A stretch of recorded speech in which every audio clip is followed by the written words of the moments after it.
에게 주시는 말씀 마가복음 1장 1절로 12절 말씀입니다. 저는 마가입니다 라는 제목으로 은혜를 나누겠습니다. 저는 마가입니다.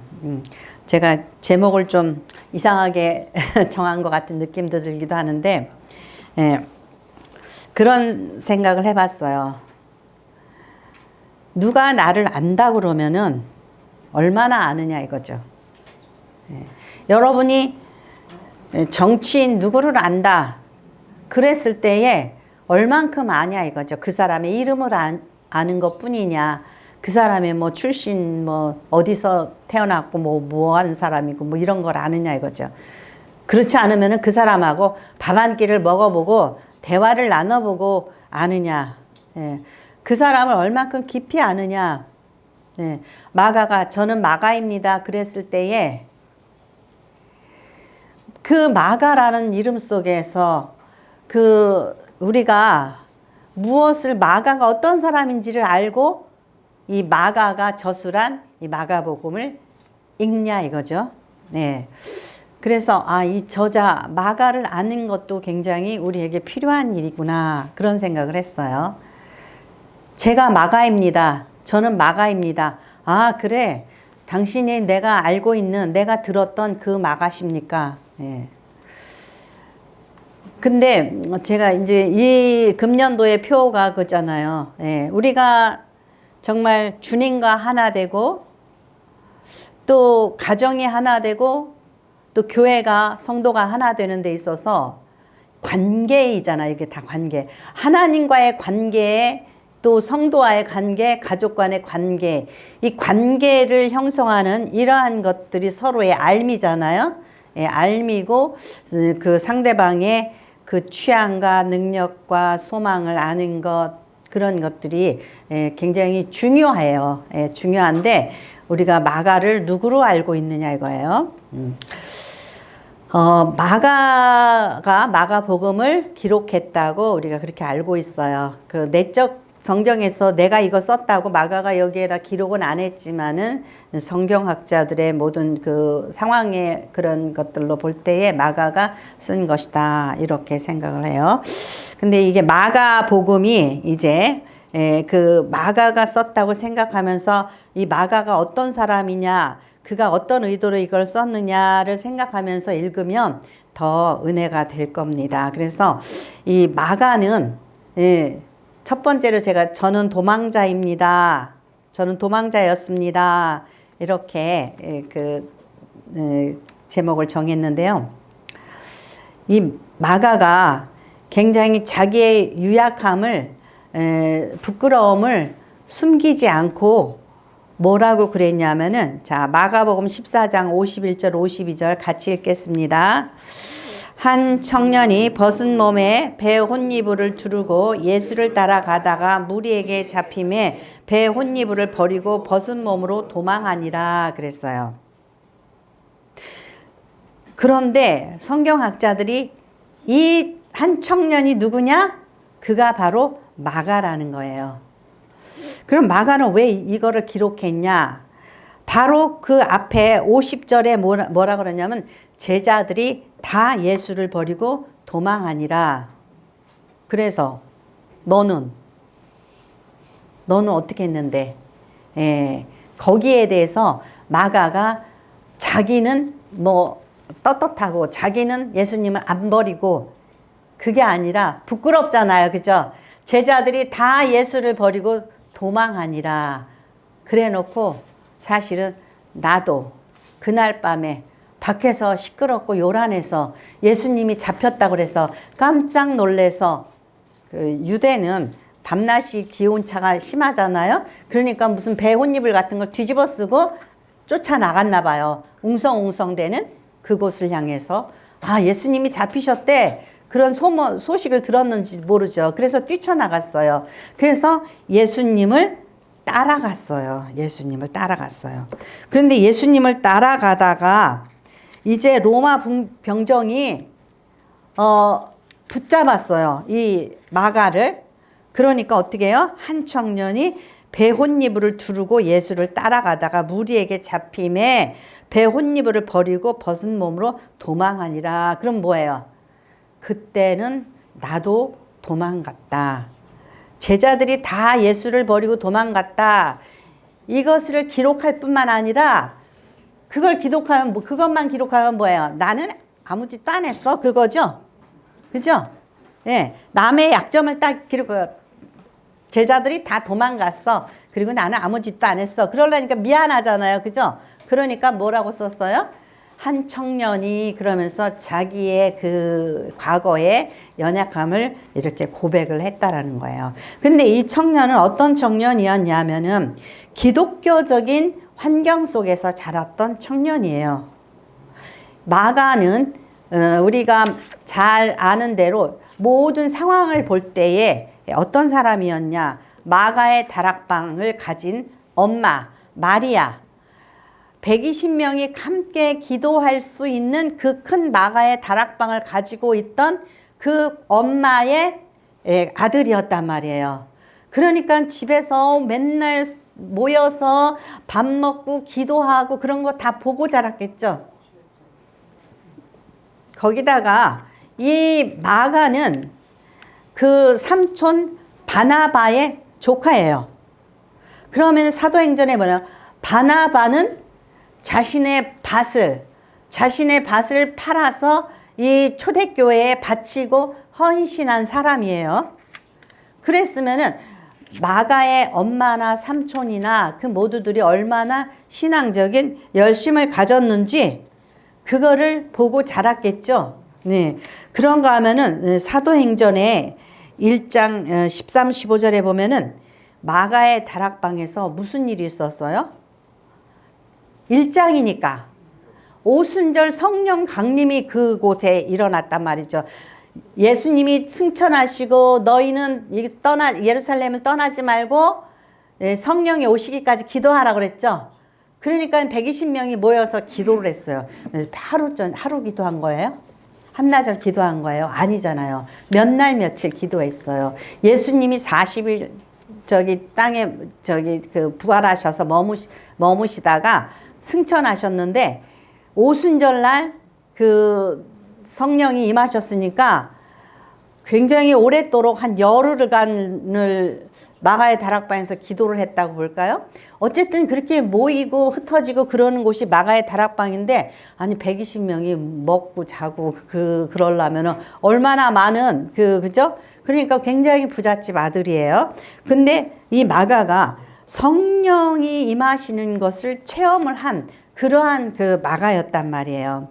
그런가 하면은 마가는 이 초대 성도들이 이 핍박당하는 것까지도 경험을 했어요. 사도행전 12장 12절에 보면은 그 초대교회 박해가 시작됐어요. 스데반이 성령 강림 후에 설교를 하다가 돌에 맞아 죽었잖아요. 그런 다음에 또 야고보가 헤롯 왕에 의해서 칼에 맞아 죽었어요.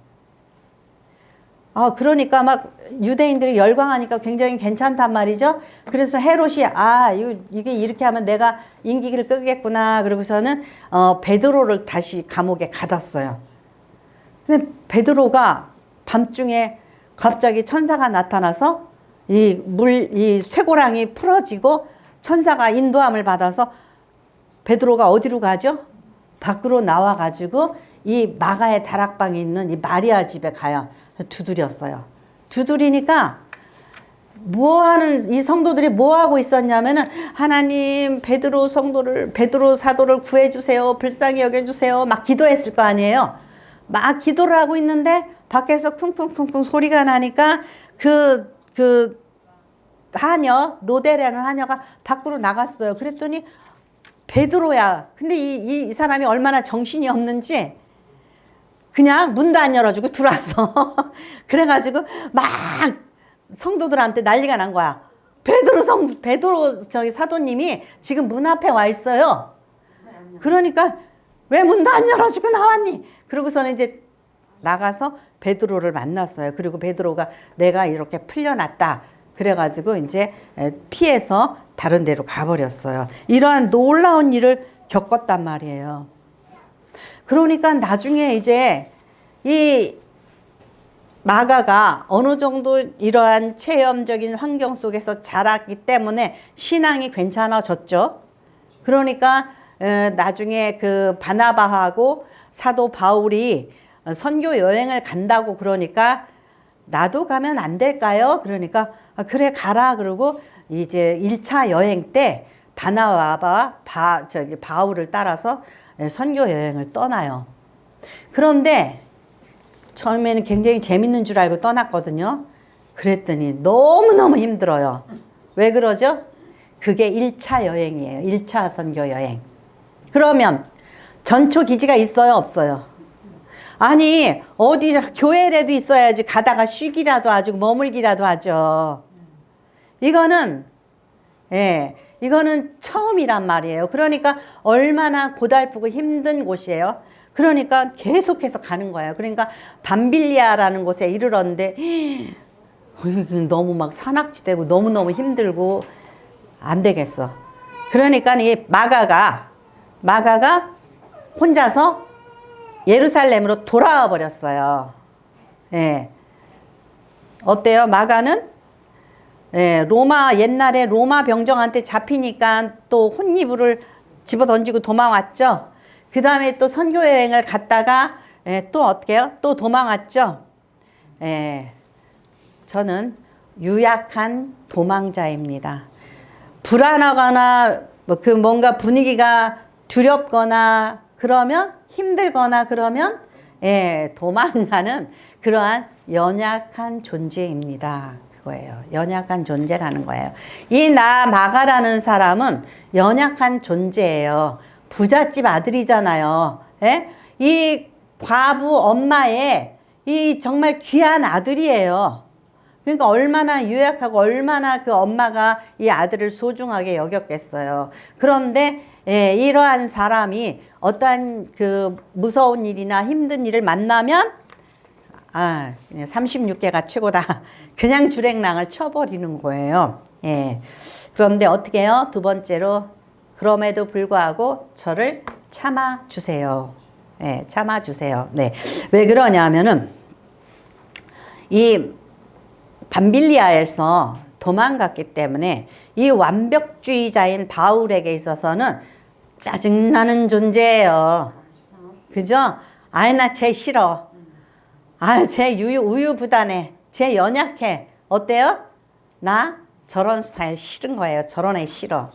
그러니까 이제 바나바가 삼촌이니까 2차 전도 여행 때에 이 마가를 데리고 가려고 그랬어요. 그러니까 결단코 못 데리고 가겠다고 누가 그래요?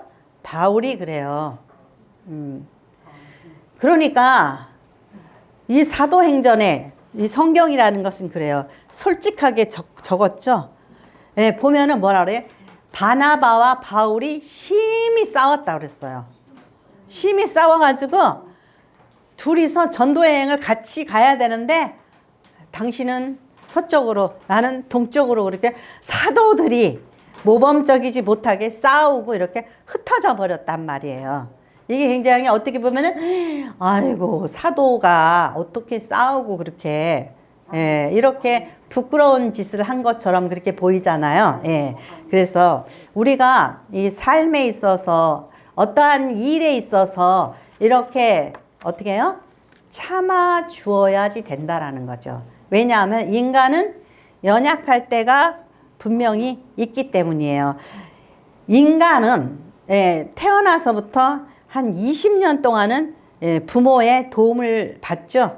요새는 20년도 더 가. AS도 해줘야 돼. 그리고 어떤 때 요새는 막 50, 60이 돼도 그죠? 결혼도 안 하고 캥거루족 속으로 살잖아요.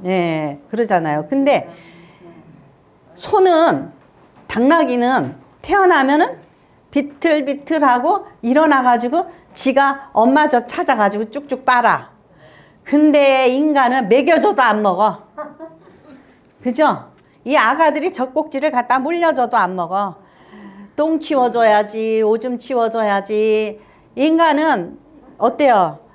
성장할수록 키우려면 얼마나 힘든지 몰라요. 인격이 자라나 능력이 자라나 더디게 자라죠. 예, 너무 오래 걸려요. 예, 너무 오래 걸려요. 근데 그런가 하면은 또 예, 옛날에 스핑크스의 퀴즈가 그런 게 있었잖아요. 젊어서는 네 발로 걷고 어려서는 네 발로 걷고 젊어서는 두 발로 걷고 늙어서는 세 발로 걷는 짐승이 뭐냐 그랬더니 뭐라고요? 인간이잖아요, 인간. 네, 인간이잖아요. 그런가 하면은 이제 나 늙으면은 어떻게 해요? 지팡이 잡고 걷고 근데 혼자 독립해서 살아갈 수 있는 능력이 있어요, 없어요? 예, 늙어도 힘들고 인간은 정말 그래서 사람 인자가 두 개가 서로 기대어 있는 모양이잖아요. 이렇게 인간은 서로 기대어서 살고 도움을 받고 산단 말이에요. 근데 내가 자신만만할 때는 어때요? 엄청 교만해지죠. 그죠? 엄청 교만해지고 사람을 계속 정죄하고 비난하잖아요.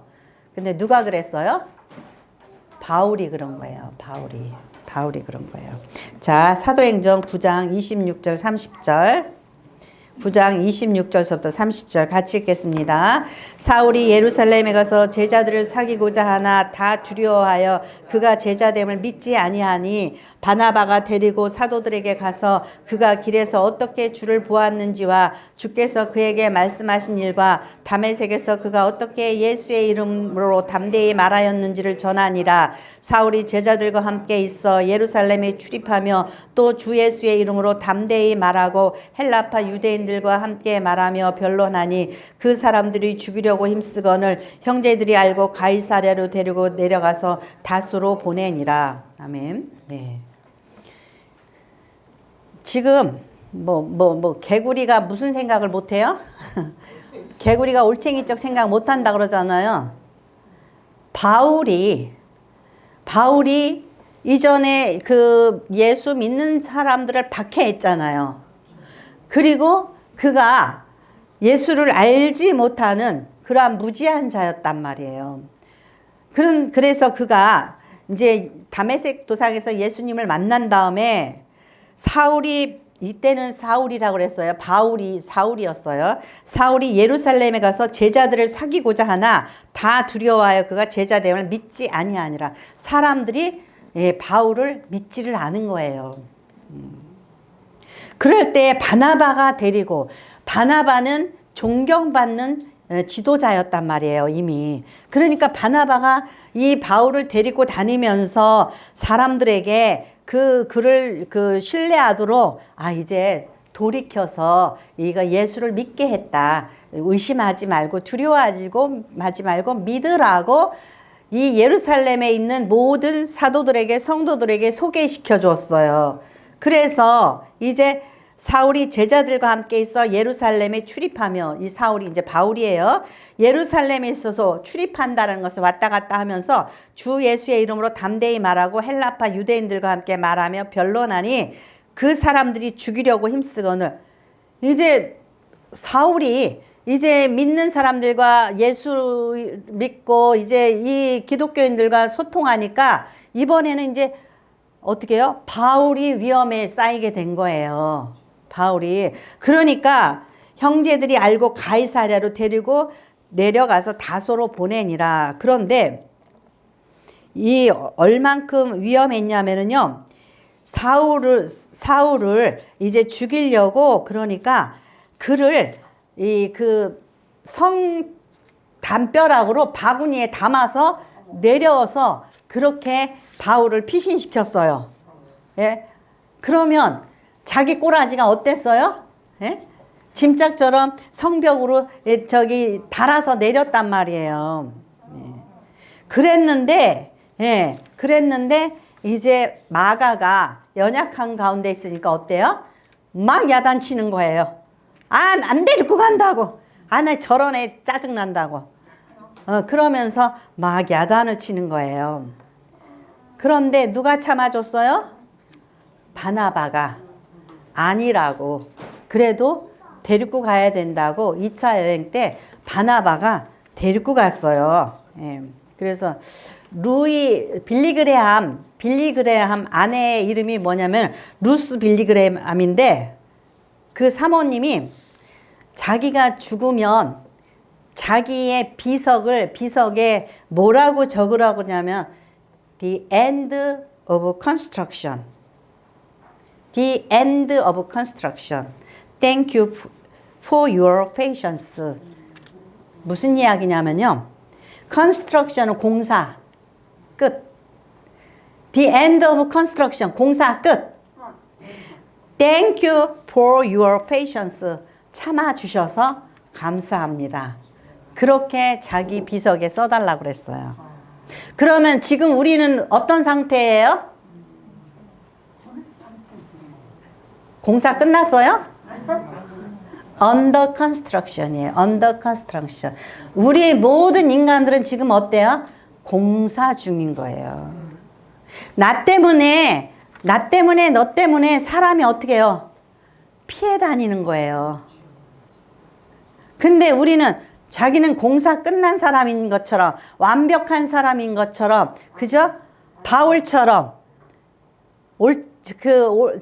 개구리가 올챙이적 생각 못하고 예.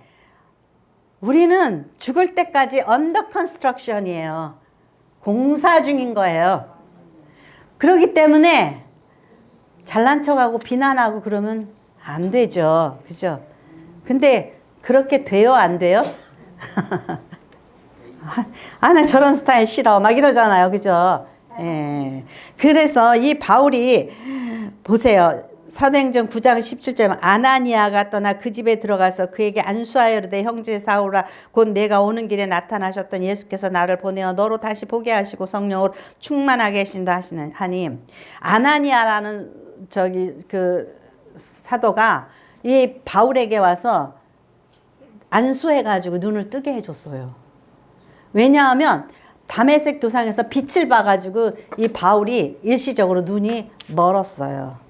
그래가지고 이 아나니아라는 사도가 눈을 뜨게 해줬고 바나바가 도와줬고 그죠? 이렇게 여러 가지 도움을 받았어요. 그런데 마가를 어떻게 해요? 마가를 참아주지 못했다라는 거예요. 그렇기 때문에 우리는 이 완벽주의자의 성격을 가진 사람이 그 옆에 사람들을 어떻게 해요? 고순도치가 그런다 그러잖아요. 고순도치 컴플렉스라 고순도치 고순도치가 춥잖아요. 그러면 어때요? 이렇게 서로 좀 달라붙어 있어야 되잖아요. 근데 가시가 서로 찔르니까 어떻게 해요? 같이 있자니 따갑고 떨어지자니 춥고. 근데 이 짝짓기 하려면 더 힘들어. 짝짓기 하려면 더 힘들어. 서로 찔르니까. 조심해야 될 건 뭐죠? 저 사람이 나를 찌르는 게 아니라 내 가시가 저 사람을 찌르지 않도록 조심할 것밖에 없는 거예요. 근데 우리는 항상 뭐죠? 너 나 찌르지 마. 너 나 기분 나쁘게 하지 마. 너 나 건드리지 마. 이 말만 하잖아요. 그래서 짝짓기도 못해. 그래가지고 결혼도 안 하는 거야. 그러니까 우리는 굉장히 세상을 살아가는 게 너무 힘들어요. 왜냐하면 어떻게 살아야 되는지에 대한 지혜가 없는 거예요. 대사도 바울조차도 그죠? 바울조차도 그걸 모르는 거예요. 그러니까 자기도 바나바의 포용과 용서와 예루살렘 성도들의 그 관용으로 인해서 자기가 받아들여졌는데 이제 와서는 바나바를 못 데리고 가겠다는 거죠. 그래서 마가가 어떻게 해요? 성장했을 때에는 마가가 뭐라고 저도 쓸모 있는 데가 있었습니다. 간증할 수가 있는 거예요. 우리가. 그래서 세 번째로 뭐냐면 이 마가가 어떤 사람이었냐 이거죠. 마가를 그냥 우리가 이름을 알고 저 마리아의 아들이야, 부잣집 아들이네, 이렇게 표면적으로 아는 것과 그가 하나님 사역에 어떻게 쓰임 받을 수 있고 그 사람이 어떤 사람인지는 누가 알아요? 하나님만 아셔요. 하나님만 아셔요. 임현주 집사님이 유정아 목사가 될 걸 알고 결혼했어요? 저 쬐끔하고 그냥 몸도 현찮고 저게 설마 목사가 되리라고 생각을 못 했겠잖아요. 그죠? 우리는 서로가 아는 게 뭐예요? 빙산의 일각이에요. 우리는 서로 빙산의 일각이에요. 서로를 몰라요. 예, 몰라요. 그러기 때문에 우리는 참아주지도 못하고 너는 왜 나같이 되지 않냐고, 너는 왜 내 맘대로 안 되냐, 이거를 우리는 불만 불평 원망하고 살잖아요. 그죠? 예. 이거는 피차 마찬가지예요. 피차 마찬가지예요. 근데 나중에 보니까 마가가 할 줄 아는 게 있어요. 마가가 할 줄 아는 게 있단 말이죠. 이 마가가 이제 그 바나바하고 같이 선교 여행을 다녔죠. 그때 당시에는 온통 헬라어를 썼어요. 헬라가 그리스어예요. 예, 헬라어를 썼어요. 근데 헬라어를 썼기 때문에 이 젊은 마가가 삼촌 바나바를 따라다니면서 이렇게 선교 여행을 하고, 그리고 마가가 공부를 했겠죠. 그러니까 마가는 헬라어를 할 수 있었어요. 후에 베드로가 로마에 가서 로마인들한테 복음을 전했어요. 그랬을 때에 누가 통역을 해요? 누가 통역을 해요? 마가가 통역을 했어요. 왜 그러냐면 그 마리아의 집, 마가의 다락방에 그 마리아의 집에서 사도들이 들락날락 하니까 예수님의 12제자가 어떻게 해요? 굉장히 마리아와 마가하고 친했겠죠. 다락방 주인의 아들이니까. 그죠? 친했겠죠? 예. 그러다 보니까 베드로가 로마로 가서 헬라어로 설교를 해야지 되는데, 베드로가 자기가 뭐예요? 베드로전서, 베드로후서를 쓰고 싶었어요. 어부였던 베드로가 헬라어를 쓸 수 있어요? 없었겠죠. 그래서 이 마가복음하고 이 베드로전후서는 문체가 같아요. 그러면 이 베드로전서, 베드로후서 누가 썼어요? 마가가 썼을 것이라는 거죠. 베드로가 복음을 전할 때 누가 통역을 해요? 마가가 했을 거라는 거예요. 바울은 저 자식 그냥 힘들다고 말이야. 집으로 돌아가고 짜증났겠죠. 근데 이 마가가 할 수 있는 일이 있었던 거예요. 이 부자로 살았던 이 마가가 엄마 밑에서 자라서 그런지 또 섬세할 수도 있죠. 그러니까 나중에 후에 이 바울이 옥에 갇혀 있을 때에 마가가 와서 바울을 보살폈단 말이에요. 그래서 나중에 바울이 편지를 해요. 예. 자, 디모데후서 4장 10절 11절 말씀. 디모데후서 4장 10절 11절 말씀 같이 읽겠습니다. 데마는 이 세상을 사랑하여 나를 버리고 데살로니가로 갔고, 그레스게는 갈라디아로, 디도는 달마디아로 갔고, 누가만 나와 함께 있느니라. 내가 올 때에 마가를 데리고 오라. 그가 나의 일에 유익하니라. 아멘. 예. 바울이 제가 괜찮아. 그리고 자기가 데리고 다녔는데 사람의 눈으로는 쟤를 좀 내가 로마 사역할 때 데리고 가야겠어 그랬는데, 데마는 이 세상을 사랑하여 나를 버리고 데살로니가로 갔고, 다 가버렸다라는 거예요. 왜? 감옥에 갇혀 있는 바울에게서 희망을 보지 않은 사람은 갈 수 있겠죠. 예, 그러니까 뭐라 그래요? 예, 마가를 데려와라. 그가 나의 일에 어떡하요? 유익하니라 이렇게 얘기하죠. 예, 예. 그래서 저기 하나병원에 그 입원해 있는 할아버지 중에 눈물을 찔찔 흘리는 할아버지가 있어요. 때때로. 왜냐하면 젊어서 바람 피우고 마누라를 그렇게 잡들이를 하고 달달 볶았는데 이제 자기가 병들고 이제 죽게 되니까 뭐예요? 네, 미안하잖아요. 미안하니까 눈물을 네, 쩔쩔을 참회의 눈물을 찔찔 흘리는 그런 분들도 있어요. 그러니까 우리가 때때로는 아, 저 사람 참 필요 없는 사람이야. 근데 유익한 사람이 있어요. 우리는 사람을 뭘로 알아요? 외모로 알고 겉으로밖에 모르잖아요. 그렇기 때문에 우리의 그 속사람을 보시고 우리의 중심을 보시는 하나님, 그죠? 우리의 중심을 보시는 하나님이 우리를 아는 거예요. 그러면은 내가 나를 알아요? 내가 나도 몰라요. 내가 무엇을 잘할 수 있는지, 내가 앞으로 어떠한 진로를 가야 될지 내가 나를 몰라요. 그런데 내가 하나님 앞에 기도하고 하나님 앞에 정말 열심을 다할 때 내 인생이 어떻게 될 줄 몰라서 암담하지만 나의 은사를 아는 분은 오직 하나님이세요. 그래서 나중에 세월이 가면 갈수록 느끼는 게 뭐냐면 나를 아시는 분은 하나님이었구나.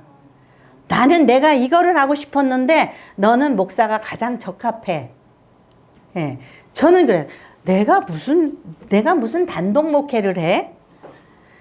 전혀 이 부분에 대해서 생각을 못했고 엄두도 안 났어요. 근데 인도하시는 이는 누구예요? 하나님이셨다라는 거죠. 그런 걸 생각하면 얼마나 감사한지 몰라요. 근데 여러분의 인생에 있어서 여러분의 은사와 여러분이 앞으로 뭐를 해야 될지 누가 알아요? 하나님만 아셔요. 그런데 내가 나를 판단해. 나는 뭐 이런 것도 못하고 저런 것도 못하고 맨날 못하는 것만 없는 거 이런 것만 막 생각해요. 근데 그러지 말고 어떻게 해야 돼요? 하나님, 내가 무엇을 할 수 있습니까? 가장 좋은 길로 인도하여 주시옵소서. 이렇게 기도를 해야지 되는 거예요. 근데 맨날 내 꼬라지만 보고 아, 세상 돌아가는 것만 보고 여기서 세상에 눌려있고 나 자신에 눌려있고 또 옆에서 막 또 공격을 해요. 누가 공격하죠? 가장 사랑하는 가족들이 네가 뭐를 한다고. 그죠? 그래서 우리나라에 뭐예요? 부모가 애들을 다 망쳐요. 옛날에는 누가 망쳐요? 선생님들이 망치고 교육자들이 다 망쳐요. 우리나라는 이 문교부 교육이 애들을 다 망쳐요. 아니 나는 노래만 잘 부르는데 매 무슨 피타고라스 정리가 어떻고 뭐 미분 적분이 어떻고 막 이런 거 아이고 뭔 소리인지 모르는데 하루 종일 도시락 싸가지고 가서 학교 가가지고 그냥 그거 듣고 오느라고 또 맨날 바보 취급당하고 이러고 온단 말이에요. 그런 세상에서 우리가 살다 보면 우리가 기가 죽고 난 할 수 있는 게 없어 이렇게 된단 말이에요. 근데 하나님은 우리로 하여금 너무너무 서프라이즈하게 우리는 live by surprise. 하나님만 해서 놀라운 삶을 살 수가 있어요. 예. 근데 맨날 그냥 눈으로 보고 귀로 듣고 세상 돌아가는 TV만 보고 있으니까, 그죠? 내가 뭘 할지 몰라요. 저 교회에서도 제가 어르신들을 보면 너무너무 안타까워요. 야, 저분은 정말 인생을 다시 산다면, 야, 이런 일을 하고 저런 일을 할 수 있는데 너무 아깝다, 막 이런 생각이 들 때가 있어요. 근데 지금 이후의 인생도 오직 누가? 하나님이 아셔요. 그것 때문에 이스라엘을 택하신 거예요. 왜냐하면 이스라엘은 진짜 우리나라도 작지만 이스라엘은 진짜 콩깍지만한 나라예요. 우리나라 경상남북도만한 거예요.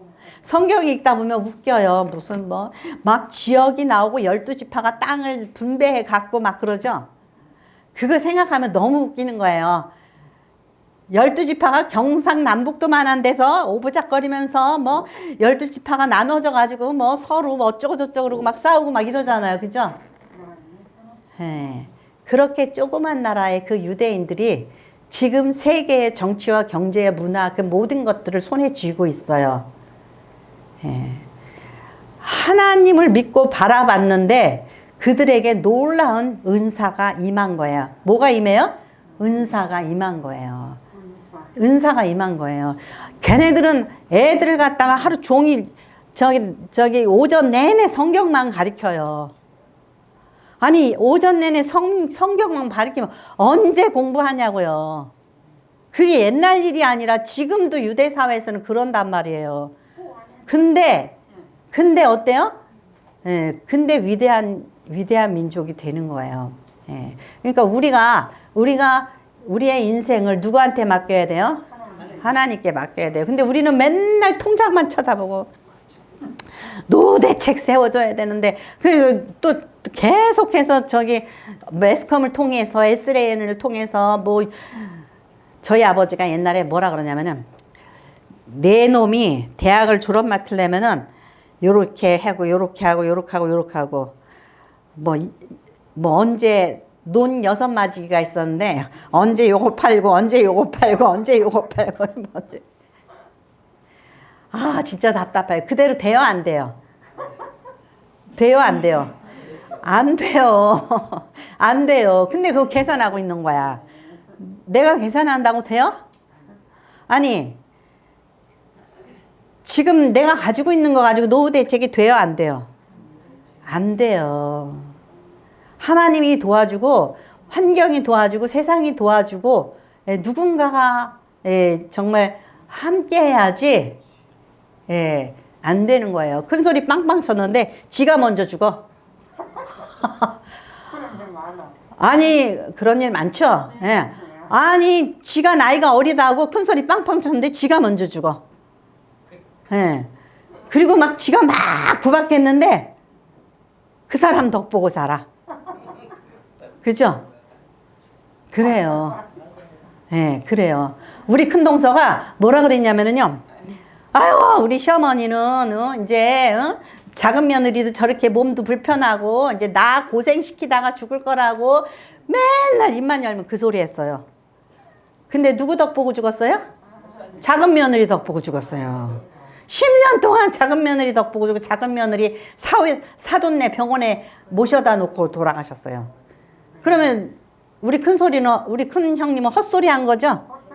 헛소리 한 거예요. 그러니까 우리는 뭐 내가 생각하고 너 내 덕 보고 죽을 거지? 아니에요. 그런 소리 하면은요 반대가 된단 말이에요.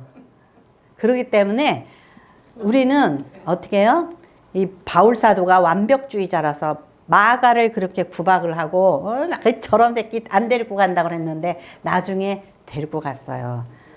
마가가 어떻게 쓰임받을 것은 하나님만 아시는 거예요. 그렇기 때문에 우리는 가정이나 교회나 일터 속에서 상대방을 참아줘야 돼요. 그래 그것을 보고 주님이 우리와 함께 하셔요. 우리가 사람을 배척하고 우리 속에 사람이 없으면 주님도 우리 안에 안 계셔요. 주님과 하나 되고 주님이 나에게 향하신 뜻이 무엇인지를 알아야지 주님이 우리 안에 계시고 그렇게 하면은 가정이 하나 되고 그 사람을 통해서 어떻게 해요? 교회가 하나 되는 거예요. 맨날 이 사람 저 사람 비켜 저리 가 너 때문에 비좁아 죽겠어. 그러면 우리 사회가 하나가 안 되는 거예요. 지금 우리가 얼마나 어리석은지 아세요? 입으로는 어떻게 해요? 입으로는 남북통일 그러죠? 남북통일 그러고서는 행동은 어떻게 해요? 반대로 가고 있어요. 얼마나 위험해요 지금. 국지전이 벌어지면 누가 죽어요? 애들 죽어요. 군인 애들 죽어요. 그러니까 누가 먼저 남북한의 조약을 누가 먼저 어겼어요? 아이고 무슨 선언? 그 필요 없다고 먼저 깨면서 그러니까 어떻게 북한에서도 깬대요. 그러면서 이판사판으로 나오죠. 아이고. 우리가 입으로는 뭐 평화를 외치고 입으로는 사랑을 외쳐요. 하나님 사랑, 이웃 사랑. 그러면서 역주행을 하는 거예요. 날마다 삶 속에서 역주행이에요. 그죠? 그러니까 여러분들이 이제 정말 주님과 하나 되고 가정이 하나 되고 교회가 하나가 되는 이 삶을 살기 위해서 바울 사도에 나중에 깨달았어요. 내가 날마다 죽노라. 누가 죽어요? 네가 죽냐? 내가 죽어야 돼. 날마다 죽노라. 예, 날마다 죽노라. 그래서 여러분들이 정말 진정으로 하나 되는 저와 여러분이 되시기를 축원합니다.